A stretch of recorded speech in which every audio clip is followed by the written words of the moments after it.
asking me if I had made charges.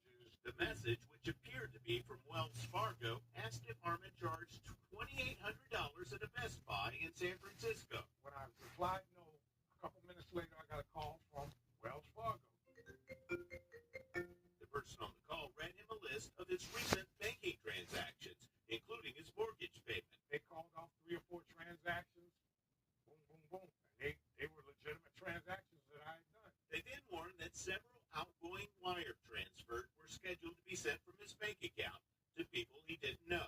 I'm thinking to myself, I'm talking to the people from Wells Fargo. On a scale of 1 to 10, how sure were you that it was Wells Fargo? At that moment, I was 100% sure it was them. But it turns out it wasn't his bank. Anybody is susceptible to a particular type of scam at any time. Roger Grimes works for cybersecurity company KnowBe4, which educates customers about phishing, ransomware, and social engineering. Anybody can fake any phone number. Grimes says by mimicking a customer's phone number and entering a few pieces of information available on the dark web, like social security numbers and dates of birth, scammers can use phone-based banking systems to learn account balances and recent transactions. The more information they can give you about you, you start to feel confident, oh, it really must be this person. Harmon says the caller told him that someone who worked for Wells Fargo was trying to transfer and steal his money, so they needed his help. They said, well, we're going to need you to come down to the bank tomorrow, close your account, open up a new account. At that moment, they believe that they're in a crisis that needs this urgent action or they're going to lose their retirement.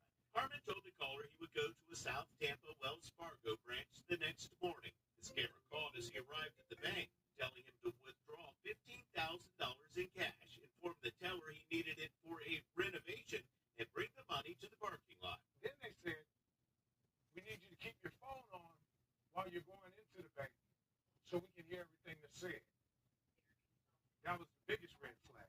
Harmon realized something wasn't right as he approached the teller. She handed me a withdrawal slip. She said, I need you to fill that out. I turned the withdrawal slip over, wrote on it, I think I'm being scammed. I handed it to her.